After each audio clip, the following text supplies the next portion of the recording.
Hi, my name is Eddie Gomez, and our topic today is on the 14th Amendment, and our proposition is that the U.S. should revise the 14th Amendment to define citizenship as birth to citizens. First of all, Section 1 of the 14th Amendment states that all persons born or naturalized in the United States and subject to the jurisdiction thereof are citizens to the United States and of the state wherein they reside. No state shall make or enforce any law which shall abridge the privileges or immunities of citizens of the United States, nor shall any state deprive any person of life, liberty, or property without due process of law, nor deny to any person within its jurisdiction the equal protection of laws. This is the main issue we want to have revised, mainly on the issue that misinterpretation has brought to the U.S. Senator Jacob Howard clearly defined Section 1 to its true intent by saying that every person born within the limits of the U.S. and subject to the jurisdiction is by virtue of natural law and national law a citizen of the U.S. This will not, of course, include persons born in the United States who are foreigners, aliens, or belong to the families of ambassadors or foreign ministers accredited to the government of the U.S., but will include every other class of person. It settles a great question of citizenship and removes all doubt as to what persons are or are not citizens of the United States. This has long been a great consideration in the philosophy of law and legislation of this country. And that was in 1866. But because of the misinterpretation of misinterpretation of the 14th Amendment, Section 1, a baby born in the U.S. of illegal immigrants or international tourists is given U.S. citizenship, which is where the term anchor baby came from. An anchor baby is defined as an offspring of an illegal immigrant or other non-citizen who, under current legal interpretation, becomes a U.S. citizen at birth. The Center of Immigration Studies say that over 300,000 and 400,000 children are born to illegal immigrants in the United States every year. Each of these babies become an anchor who retards deportation of unlawfully present parents and who eventually will be an anchor for entire families and villages as chain migration leads to the immigration of grandparents, aunts, uncles, and cousins. The cost of anchor babies isn't cheap either. In 1994, 74,947 anchor babies in California hospital maternity units cost $215 million and constituted 36% of all Medi-Cal births.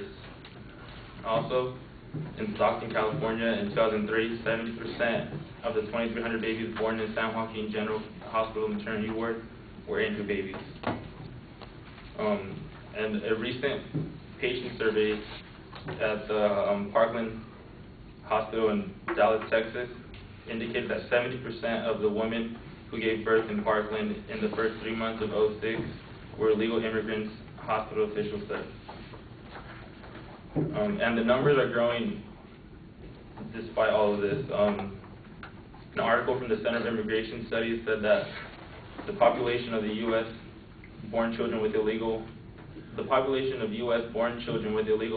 alien parents has expanded rapidly in recent years from 2.3 million in 2003 to 4 million in 2006. And despite the cost of anchor babies, it isn't the only issue. Some taxes that American citizens pay are due to illegal immigration, and also the population of the U.S. is at danger because of the chain migration caused by anchor babies.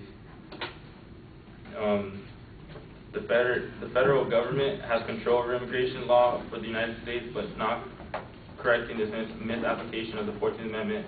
The funds that state the local governments must provide to anchor babies to a virtual tax on U.S. citizens to subsidize illegal aliens.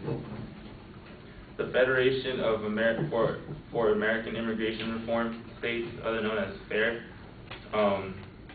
states that illegal immigration costs over $113 billion annually.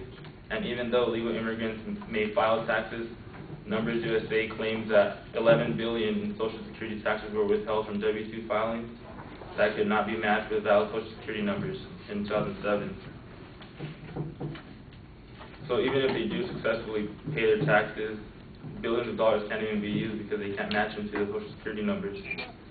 And due to the birthright citizenship, the undocumented immigrant families of anchor babies can qualify for welfare benefits that would otherwise not be, they wouldn't be entitled to receive, and which end up costing a fortune.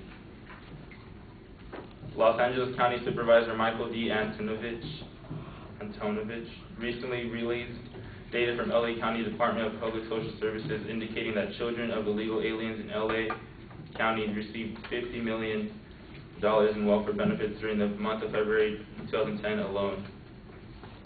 At a national level, $2.2 billion a year is spent on food assistance programs such as food stamps, WICs, and free school lunches for illegal aliens. The other issue I bring forward is the overpopulation due to chain migration because of anchor babies. The U.S. Census Bureau estimates that the population in more than 300 million today will grow to 400 million as early as 2030 and 420 million by 250. Immigration and birth to immigrants will account for 82% of population growth over the next 4 decades. And that's by the U.S. Census Bureau. An environmental planner from Numbers USA says that America is living well beyond its ecological means, and rapid population growth driven primarily by high immigration levels is aggravating the country's ecological deficit. And even though some may enter legally with visas and stuff, out of 12 million people suspected of being in the U.S. illegally, half of them came in on visas and overstayed them. And especially with the environmental issues at hand, the U.S. cannot afford population.